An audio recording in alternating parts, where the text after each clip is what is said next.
Welcome to Indiana.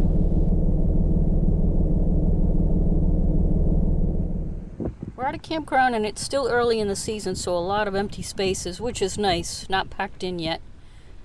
Shrimpy and I spent our first night in Indiana in a Walmart parking lot, and it was an uneventful night. But a campground is so much nicer than a parking lot. A safe place to walk my dog. I feel safer in general. Don't have to worry about getting kicked out. There are rules about being quiet at night, unlimited electricity and water, peace of mind in general. We'll be resting here for a few days until we get back at it, on our way to Route 66. I had to find out what the deal is with Peru, Indiana. When I read that this little town of Peru was the circus capital of the world and that it was the winter home for circuses, I was like, what is up with that? What do we have here? A circus train. I didn't see anything about a circus train car when I was Googling what we were going to see here in Peru, so this is a nice surprise. The Carl Hagenbeck and Great Wallace shows. Ben Wallace is the reason that Peru was the circus capital of the world. He was from here and he bought a little circus in the 1880s, and it became one of the biggest circuses in the country. In the winter off-season, Wallace and his circus came back home to Peru, and other circuses followed suit. Looks like we're welcome to go inside. It's a small space. Painted circus images. A book for visitors to sign.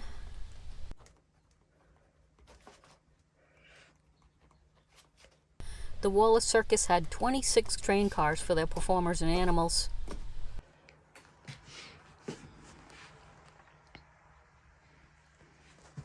Names and dates of circus performers and personalities.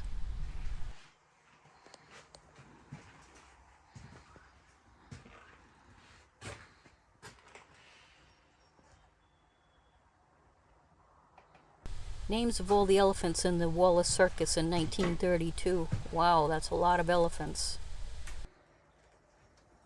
Circus performers would have pretty much lived in this space because they traveled constantly.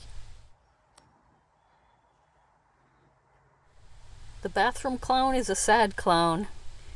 That's understandable. So there's 2 beds in here, a kitchen, and a bathroom. The Wallace Circus had 400 performers and workers travel by train, and the animals too. In 1918, there was one of the worst train wrecks in history involving the Wallace Circus. A train engineer fell asleep and the train crashed, killing 86 people, including the trapeze performers and a strongman act. Fortunately, just a few of the animals were injured. But the show must go on, as circus folks would say, and the Wallace Circus only took 3 days off after that crash.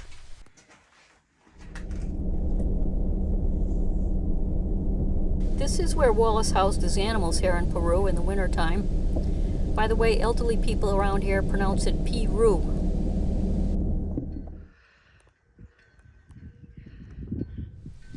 It's sort of a museum now. Those are the platforms that tigers stand on when they perform. This is where they would train tigers and bears. I'm glad for the animals that this is mostly a thing of the past. It says one of these barns housed the animals and there was a pool for the bears to play in. There was a pump house that provided water for the animals. This building was the business office of the circus. It handled permits, payroll, advertising, contracts, and that type of work. Looks like they still have paperwork in there. I don't know if this museum is even open now or if it's a self-guided tour, but I'm doing a self-guided tour unless somebody tells me otherwise. Doesn't seem like anyone's around. Look at this, all circus wagons and cages for the animals and performers.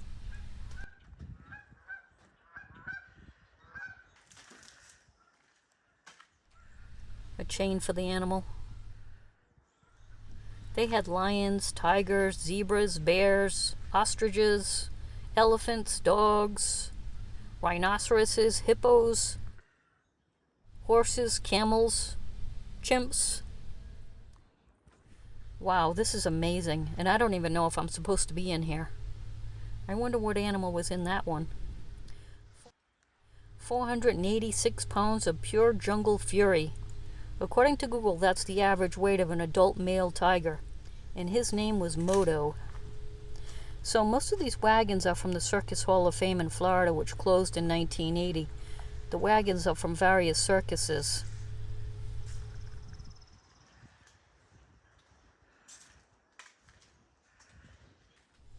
Parts of the wagons that were made here in Peru were built by the Amish. Dragon reliefs on a tiger wagon.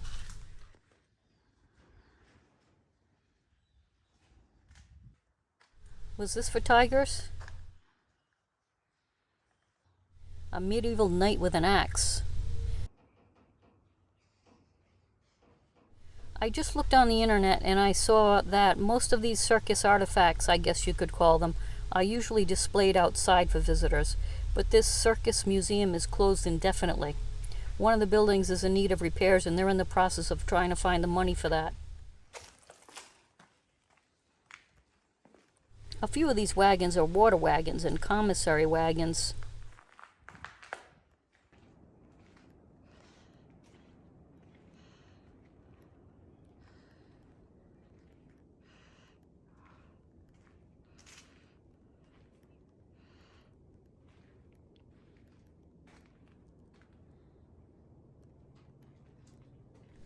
Was that for a chimpanzee to ride around on?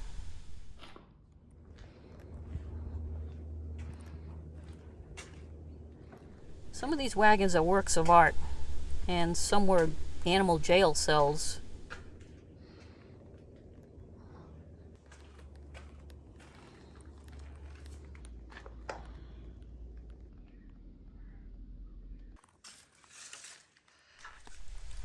Rhinoceros wagon.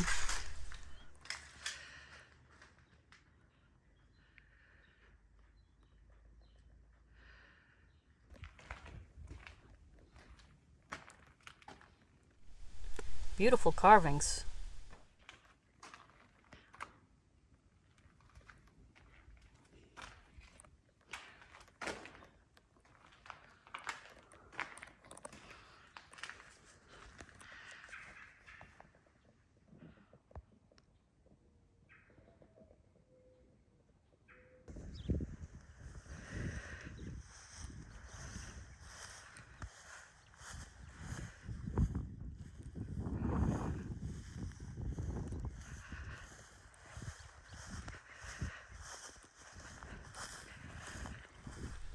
Here's an old concession wagon. A lot of these wagons are from the 40s and 50s. All the usual snacks we still enjoy, but what is a lemon shake-up?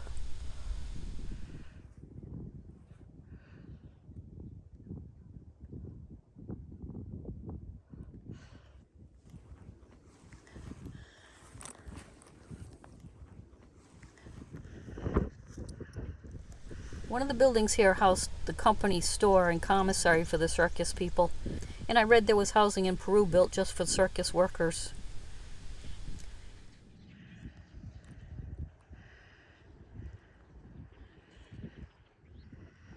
There was a giraffe and camel barn. Giraffes were kept inside in the winter because they need heat, but the barn was destroyed by a tornado.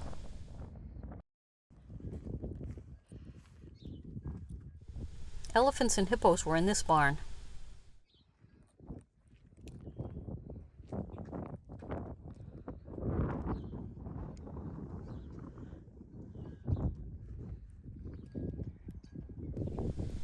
There was a barn for bears and big cats.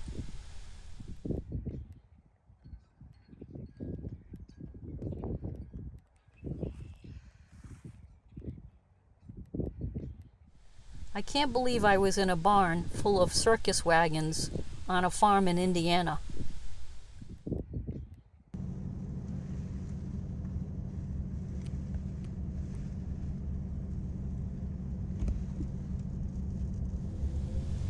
That must have been Wallace's farmhouse.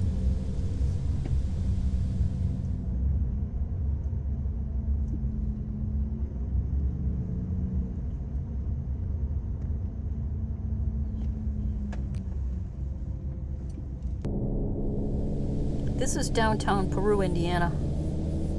I wonder if circus freaks would walk around this town in the winter off-season. The bearded lady, Siamese twins, or the lobster boy. That would have been interesting.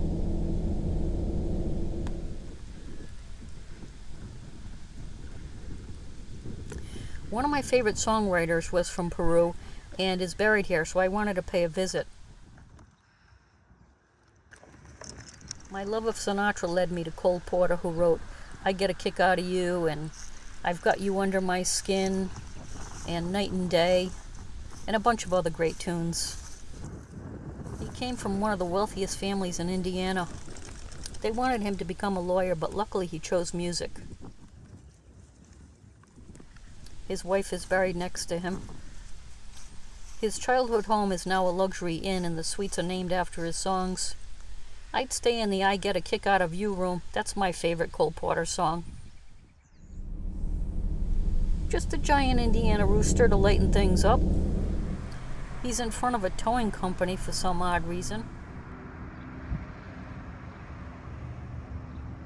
And even odder, his companion is a dinosaur.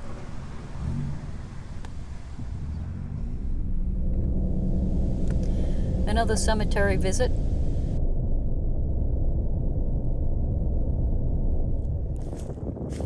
This person isn't famous, but his headstone is infamous.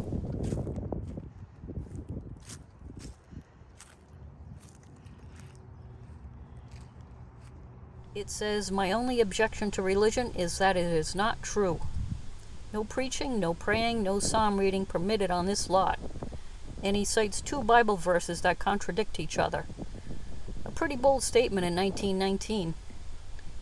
People tried to have this headstone removed, but it still stands, and I think a lot more people today would agree with him than they did in 1919.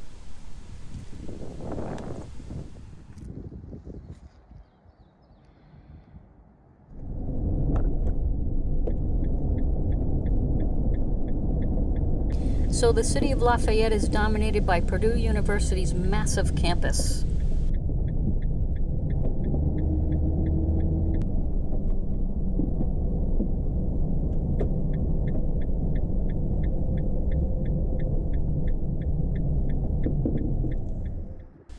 The Purdue Stadium. Their teams are called the Boilermakers, and there's a Boilermaker next to the stadium.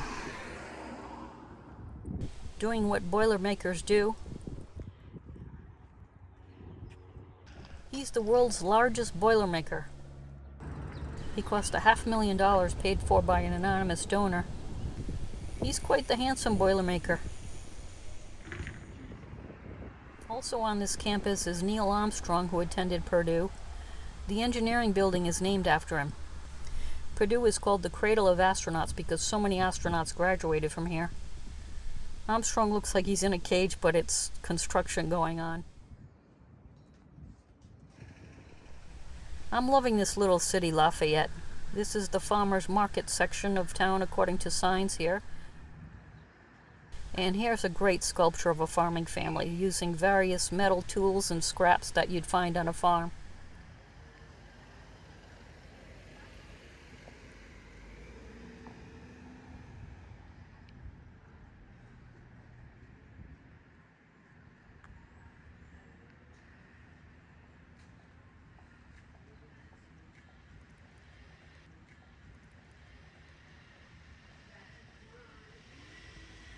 Cool as hell.